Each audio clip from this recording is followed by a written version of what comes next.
The day has finally arrived to start a new series on Farm Sim 22. Welcome to Ohio Richlands.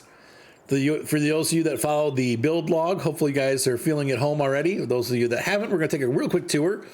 My name's Arthur, and I am opening a new winery. This is called the Richland Valley Vineyard. And we are in the middle of Ohio here, opening one of many vineyards that are in Ohio. Here's our car. This is our Jeep for getting around, hauling our trailer. We're going to take a look real quick at the hardware first that we have. We've got various cultiplows, cultivators. We're going to do a little bit of farming along with a little bit of vinery. So we've got grape trailer, and this is we can use this on both fields. This could be our plow because it is a plowing action. However, it really is designed for the winery. We have our clipper. This gets rid of used up grapevines, though we don't have any this year. That won't start till next year. And we have a field cultivator for our main field. Looking around here, we have a mulcher. And this is our little tractor for going in between the vineyard, like to cultivate and mulch the vineyard, and also to clear off the vines when they were done. Up here we have our main tractive power. This is going to be our plow slash other farm tractor for any kind of normal crops that we're growing. Got a Dutz Far 4.7.1. Here's our sprayer and harvester for the grapes. Got a little Oxbow 6030 here. And moving on over. I got a seeder here somewhere. Where did the seeder go? I'm getting a little nervous. I don't see my seeder on the farm. What the heck? Did I turn that mod off maybe? I'll figure it out. Anyway, yeah, I have a John Deere seeder somewhere here. We got a trailer over here. There she is. And yeah, the seeder seems to be gone. I'll have to find it. In this barn, we have a hauler. This guy is our little Agritronics Dutz Far. It can also be used as an orchard tractor if our very little Antonio Carrera breaks, but I don't think we'll anticipate that. The Antonio is like half the size of this tractor. But this is going to be used for towing our grain cart when we grow our crops, and also for towing around the header for our harvester. So there's that. Here we have the entryway that I worked on very heavily. We have a nice little pond at the entryway as our guests come in. Some willow trees and a little entrance area here with some flower pots to make it look nice. And they will come in here down the driveway, hopefully making a left turn.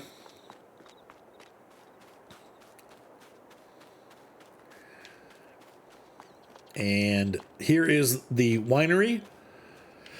This is where people can hang out. There's a wine tasting, a restaurant.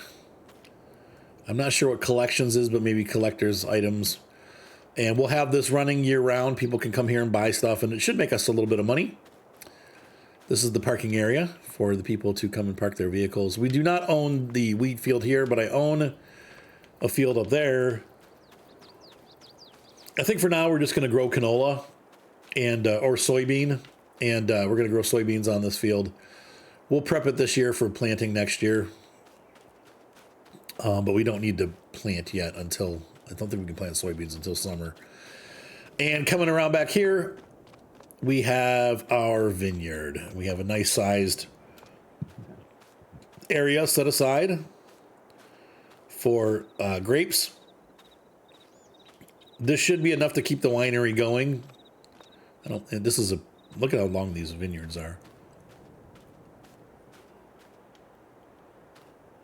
Now, I'm not sure about realism and all that. I don't run a winery. I've been to several wineries in Ohio. Being a wedding photographer, videographer, I see these a lot. I go to these quite frequently. They're all over Ohio, and we do a lot of weddings there. This is the largest vineyard I've seen in my travels in real life and not real life. Most of them literally have about a quarter of this. So I'm not sure exactly how many grapes it takes to support a winery, but seemingly in real life maybe less than this, but we're gonna also produce wine and sell it. It's not going to be just for the winery itself. It's going to be, we're going to sell to local markets and stuff. So the hope is to have a bigger business than just the restaurant. All right, so let's get started. The first thing we need to do is I need to figure out where my cedar went. I'm going to figure that out. I'll be right back. Okay, well, that didn't work out so well, but I have to buy another one. So I just bought one. The other thing that we have to do here, and I'm going to add, I've called the local shop, and they are going to bring a delivery pallet out for us. Because I do not want to drive to the shop every time I need seeds. The shop is pretty far away. And so we're going to go to, I think it's production. Nope.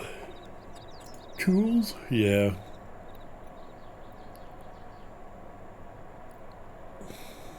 What do we got? The seeds? Yeah. So we'll have some seeds there, and we can then fill up seed bags here. That have to pay a little extra for that, but it's worth it. So I'll have to reimburse myself. We're starting the game with $200,000 in debt to build the winery, and $50,000 in cash, though, and I'll fix that because I had to buy the cedar twice. So anyway, so the first things first, it is August. There's nothing going on with the winery right now. What we need to do is we need to take a look at this field. Unfortunately, got planted, somebody before us planted this field with sugar beets, and I don't feel like we're going to get enough. Let's take a look real quick here. I mean, we could harvest this. We have to rent the things to do it, though, and it's kind of expensive. Let's see. Where's the sugar beet technology? I don't even use it very often. So we'd have to rent this. So we're talking 5. I don't even know if I have enough horsepower. My tractor definitely doesn't have enough horsepower to run that. And another 1,000, so about 6.5. $6,500. Do you think we'll get that much? We probably would get that much sugar beet, but then I gotta deliver it. It's like,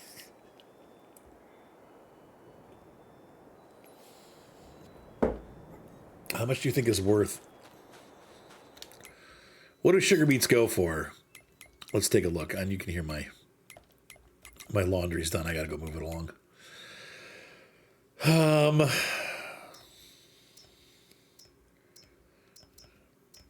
We could just make all these different types. So we got red wine, white wine, sparkling grape juice. Let's see what they sell for. This is where's our charts? Give me my chart. Nope, there we go. First of all, sugar beets. $180. God. I don't see it being worthwhile. I don't think we're going to make it back if we try to do it. There's no selling point for sugar beet cut. Okay, so we're not going to do that. Looking at our wines, let's see what we got. Oh, there's no selling points. We'll have to work on that too. So we've got red wine, white wine, and sparkling grape juice that we're going to be selling. And I'll have to get a selling point. So we'll figure that out. I will figure that out separately. We'll do that later. Yeah, so I think the best thing that we can do is probably plow this under. So how are we going to... I didn't think that out too well. Like, how do we access that field? So I think because it's a root crop, we're going to have to really plow it. So let's go ahead and grab the aggro.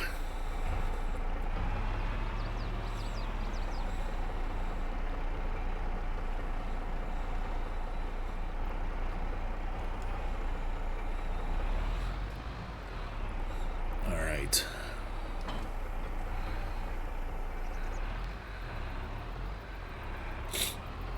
Let's get out there.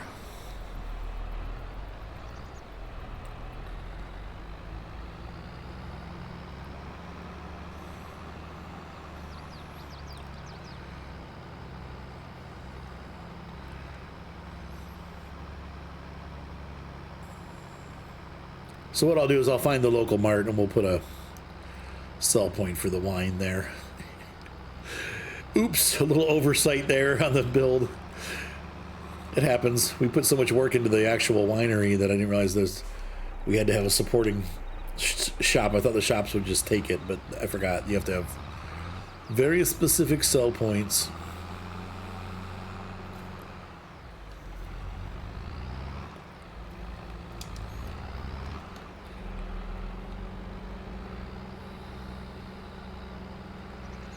Sorry, I love the custom vehicles on this map. Old Chevy S10 pickup truck there from the 90s.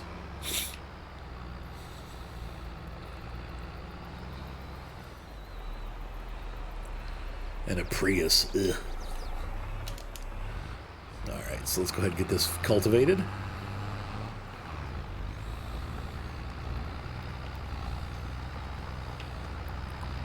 Hate to waste the crop, but I don't see what we're going to do with it.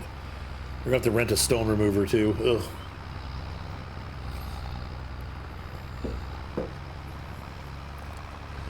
Hopefully we won't pull too many stones up.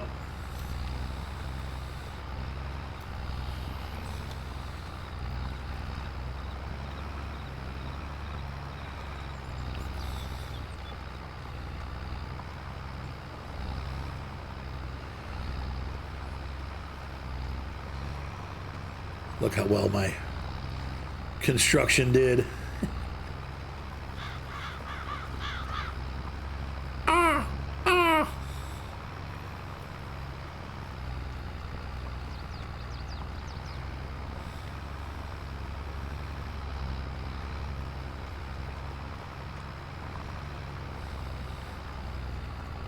So we've got quite a job ahead of it's.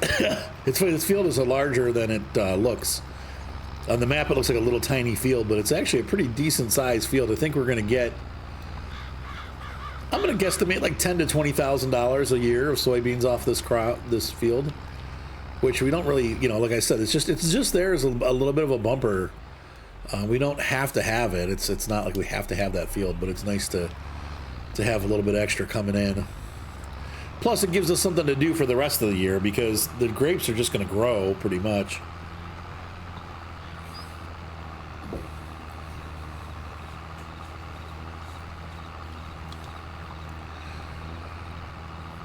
I'm about to read the charts too. I can't remember on the grape care. I know you have to mulch and you have to mow. You have to use this cultiplow. So I'm not sure how much you have to do or which order you do it in. But once you do that, then you spray, I think, twice. You have to spray it twice, and then you're done. But it takes, a couple different passes to do it.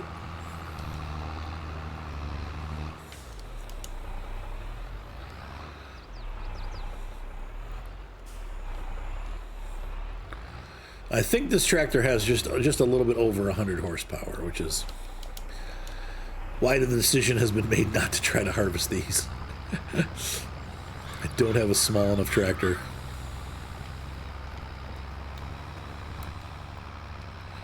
There we go.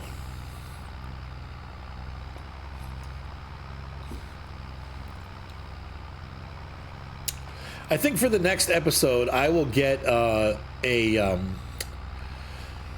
couple shots of my wife's horse farm for you so you guys can kind of see, that one, I know it's kind of weird to have Deutz in Ohio, but we actually do, and proof of it is at her horse farm. The guy that owns that farm actually has an old, and he's not using it now, it's all torn up, but he has an AgroStar, hair smaller than this one. The nose is maybe 10% shorter, but it's the same series. The only difference is that the stripes are white, where it says DX41, that's a white stripe. And it has the Deutz-Fahr logo, the green and blue logo. And so I'm not sure vintage-wise if it's, you know, like a lot older than this tractor, or if it's the same. Obviously, like a couple of years make a difference with logos. Farm companies seem to change their logos up pretty frequently. So I'm not sure what the deal is with that, but his tractor does have an older or different logo than this one does. So I'm not sure if it's older or newer, what the deal is. But it's the same tractor. So as soon as I saw it, I'm like, oh my God, that's a Deutz-Fahr. I think it had a green roof too instead of the white roof. So that probably means that it's an older model.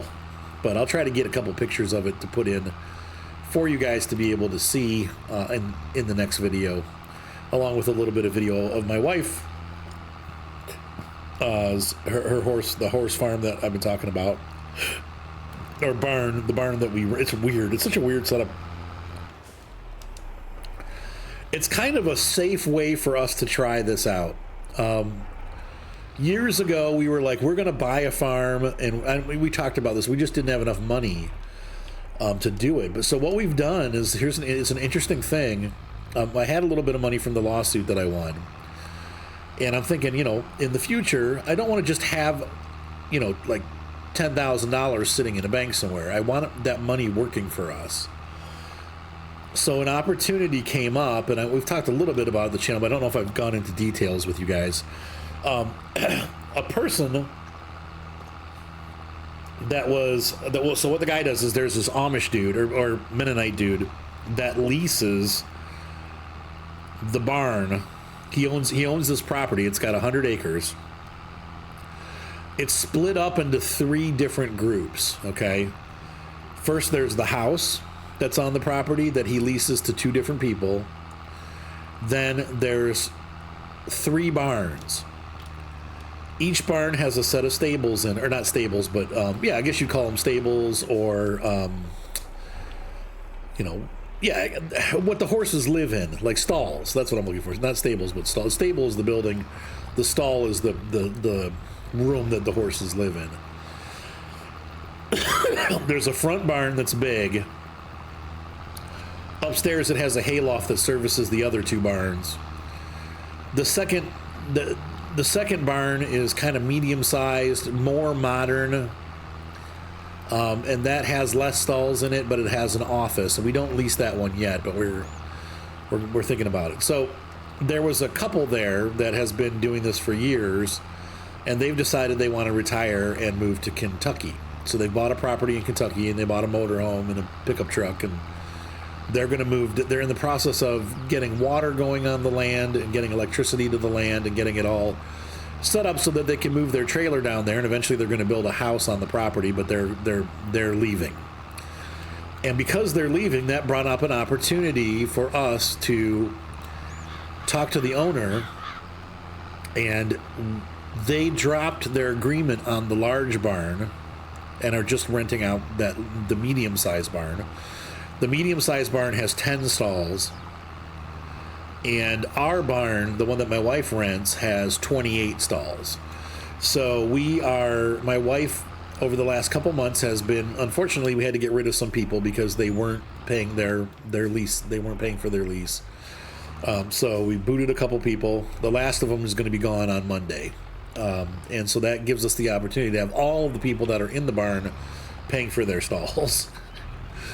Because until this point, that was not happening. So we had to get these people out of the barn, the ones that weren't paying, and they're out now. The last person is leaving on Monday. So and so that took some time. But so what we do is we lease the building from the Amish guy, and then my wife leases out the stalls to these horse owners. So all we have to do is she cleans all she has to do. She cleans and feeds the horses and takes care of them, make sure if it's a nice day they get to get turned out and go play in the pasture. And then they, clean their stalls, and then at nighttime they feed them again before they go to bed. And so her job is basically just to take care of the horses, make sure that they're happy, make sure that they're inside when they need to be inside and outside when they need to be outside. And it works out really well. And so she spends, a lot of time there because the horses require a lot. But what'll happen is once we've got these last people out who haven't been paying, she's actually going to start making a profit, and she'll be making income. So she is currently right now, we've made a couple $1,000. I had to put in, I don't like to talk numbers on the channel, but let's just say enough to pay for like a very small Hyundai or Kia. We've had to put it into the barn to get it going, and keep it going over the first couple months as we got everything sorted out. But then now that that's happened, the barn is paying for itself, and more so, my wife is going to, especially after this month, she's going to have an income coming in from it. So we basically created a job for her, and she's the owner, and she's getting paid from the job. And that is what I wanted, because what I'm looking into the future. What happens if I die? What happens if, obviously I don't want to think like that, but life insurance only goes so far. And in this day and age, getting him like a $100,000 life insurance policy or a $50,000 life insurance policy, that'll last a year. And then what? So I wanted to give her something that she could have regardless of what the situation is. And it also helps us because as I get older, I'm obviously, needing employment too at times, and my business is not always up and running super well. So it helps us also with that income, because we have a steady income coming in, and any money that I make, we can put into savings. So that was my goal with all of this, and I think it's going to pay off. So I'm excited because I think that by the way, thankfully this is the only time we're going to have to do this. Once the next time I have to do it, the cultivator that I have is like double this width. This is a really narrow device because it's meant for the vineyards, but I want to get the plow status off this field because right now I can guarantee you if I jump out, it's going to say needs plowing. Right? Oh no, it doesn't. What?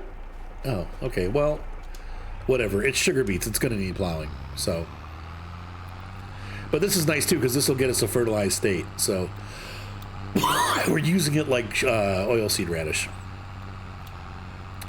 So anyway, I hope that it continues to work out. And what the grand plan eventually is, and once again, I'll show you the video clips of it in the next episode of this one. I will bring you clips so that you guys can see what the heck I'm talking about. We got some cool pictures.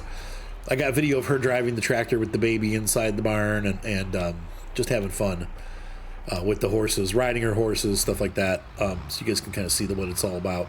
But it's like this, but in real life. And it's just dealing with horses instead of wine. Horses are a little bit, I think wine's probably a little bit easier than the horses, to be honest with you, but maybe not. What if you have a bad year? I guess you can always buy wine in and people don't, as long as they're drinking and hanging out and having fun, they're happy. So, but anyway, the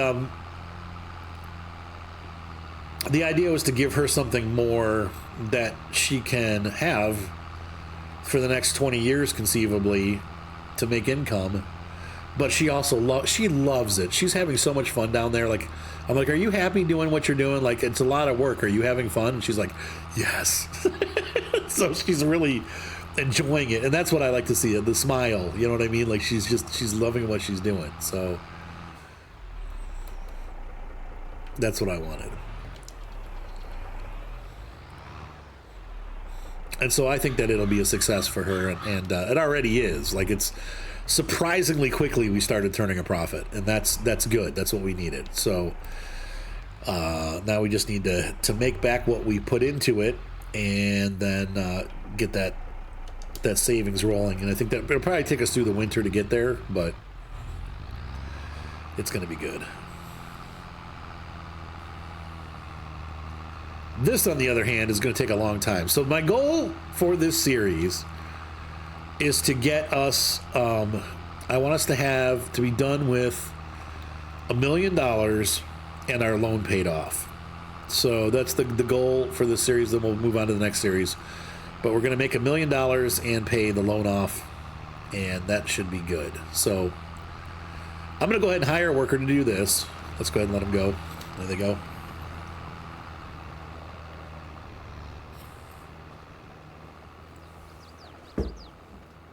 And we're going to go ahead and... That looks great. You know, that's one of the cool thing about that. The Dutzfar stuff. It kind of matches the Oxbow equipment. And it's happy looking. That's one of the things that it kind of reminds me of Farm Sim 15. And one of the things I liked about Farm Sim 15 was the Dutzfar tractors. And especially finding them in real life. It was like, oh my gosh, they're real. Like we really have them around here. That's a cool thing to actually see a real Dutzfar tractor in Ohio operating. But I've seen them quite frequently, actually. So...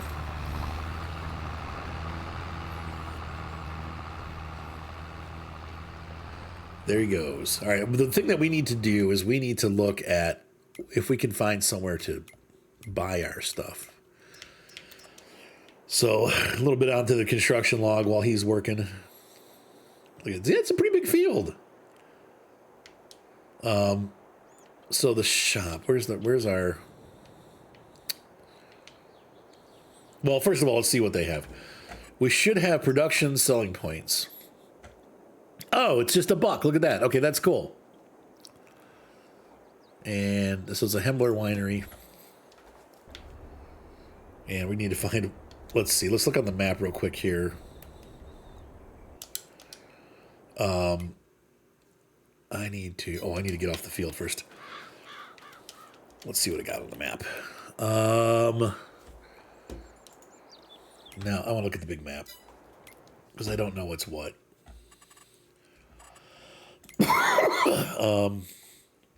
That's a farm.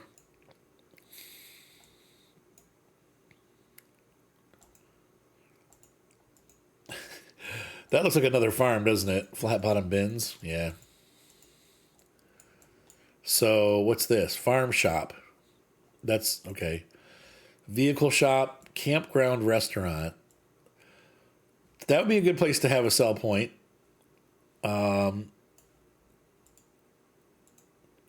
Ohio Agri Co-op. That's the co-op. That's not where you would sell wine. Sorry, my nose is all stuffed up. Wasn't there I thought they said there was a neighbor firewood. Flat bottom bins, you make the rocket world go round. Okay, well, let's go see. Good boy. This is why we have the Jeep. Oh, look at that. It looks so cool. With the fence and everything. Oh, my God. What a picture that makes. That looks great. I love my farm. Yeah, so see, like I like the agritronic stuff because it all matches. Like, this is cool. We've got the lime green barn, followed by the Oxbow with the lime green details on it. Too bad we couldn't get a lime green orchard tractor. I hate the fact that they put the XJ sticker on the Jeep because this is XJ is for Jeeps, not a Cherokee. And the problem is I've got my whoops, almost got killed by a Dodge Charger.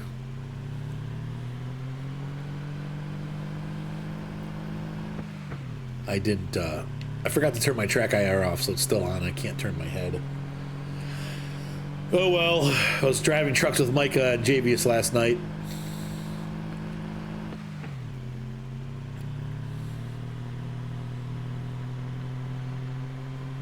There's the main farm. We're not using that. That's the firewood place. Oh.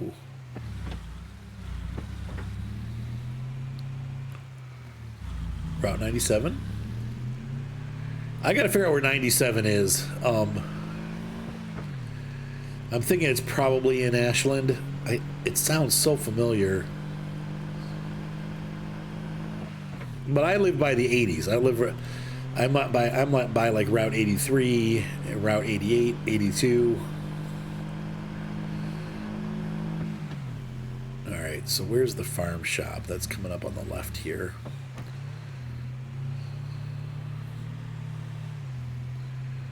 That looks like an animal place.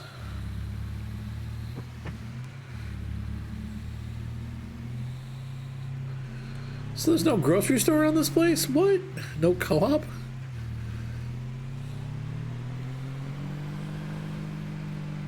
This is the farm shop. Oh. Okay, well that's a no-go.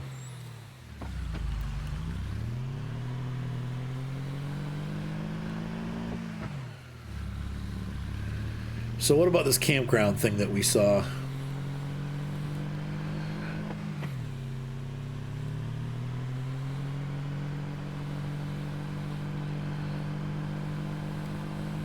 I mean, that probably would be a good spot to have it, the campgrounds. We'll check the co-op out too. I mean, maybe they would sell it at the co-op because the co-op would then take it and resell it. There it is. I definitely think we want one down here. This looks like it's pretty popular. The size of the parking lot and stuff, like it looks like they get a lot of people.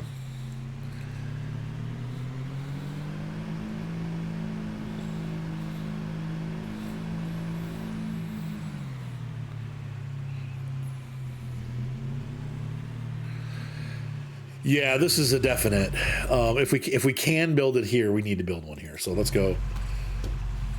Production, selling points. Hembler Winery. Ugh. There you go. Look at that. We could put it right here.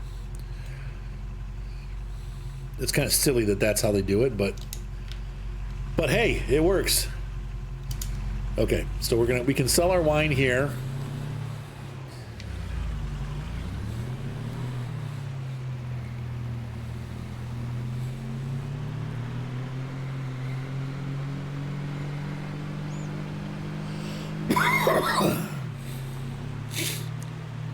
This Jeep needs a serious tune-up, man. Black smoke pouring out. I don't remember my exhaust coming out to the left or right. I think it went straight out the back.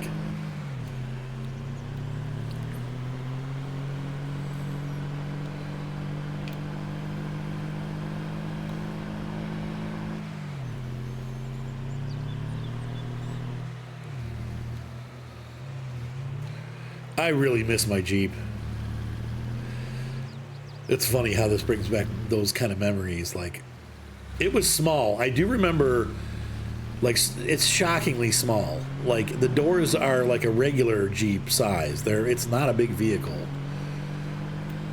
But it was a great vehicle.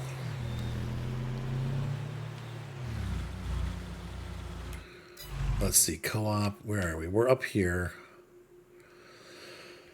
Oh, we just go back to the main intersection. Okay, well, that's easy. This is so Ohio right here. They don't usually mark out hills, though. Yeah, it's Ohio. There's hills. Yeah, we know.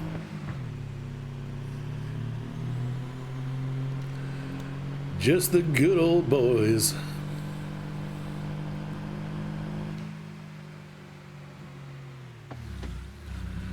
Making their way the only way they know how. Well, that's just a little bit more than the law will allow.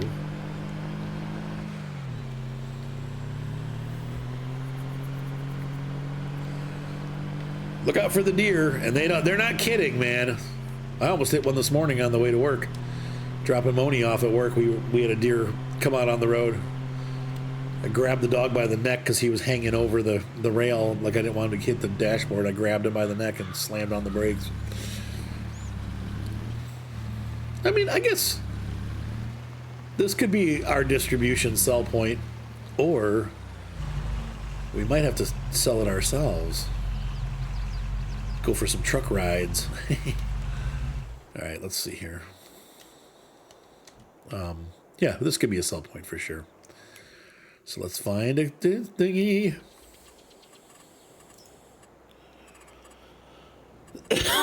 Sell points.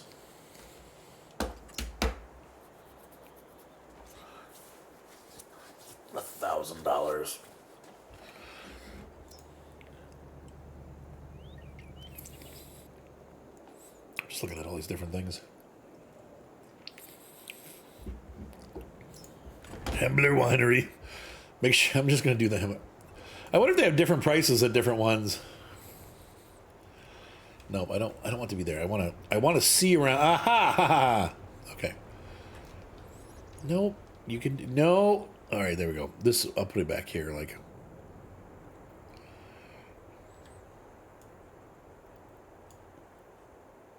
It's good.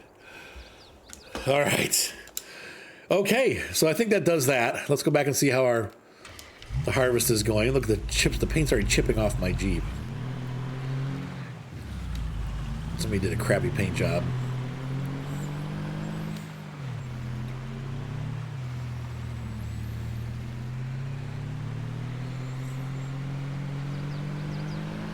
So we'll see when the season is over next year. Is the Jeep and the little trailer big enough to handle the amount of traffic that we have, or are we going to need to get like a truck? I found there's obviously, being Ohio, there's a bunch of old trucks available. I found a farm truck that could suit our needs, but it's going to cost.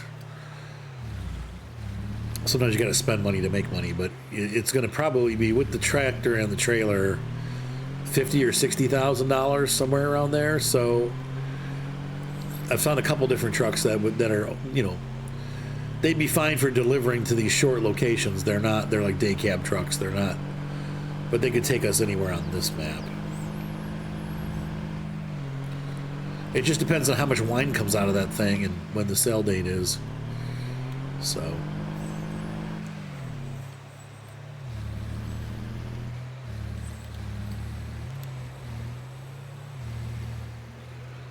There's our friend in the AgroStar, still working hard.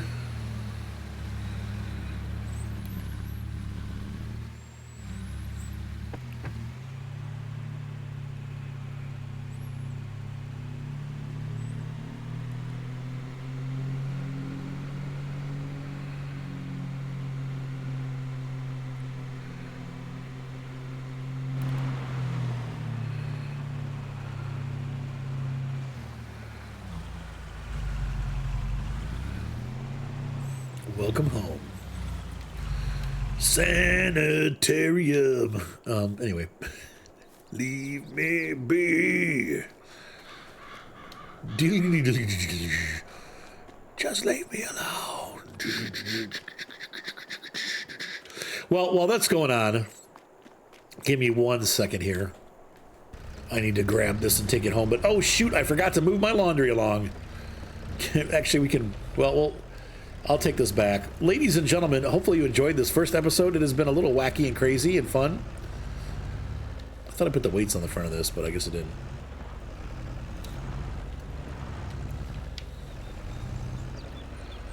So I'm going to take the cedar back. I wonder how many horsepower this tractor has. I would imagine it's like in the 60 or 80 horsepower range. And I'm also curious, can this be used as an orchard tractor as a backup? I'm not sure, but we'll figure it out. I'll see you guys when I get back to the farm, or in the next episode. Like I said, at the start of the next episode, we'll get some photos and videos of the horsey farm, and so you guys can just see what the barn looks like, and maybe some pictures of my wife driving the John Deere tractor. The lawn tractor. All right, have fun, guys. Have a great night. Be sure to subscribe. I can't wait. This series is already having fun, so I hope that you guys enjoy the content, and I will see you next time. Bye.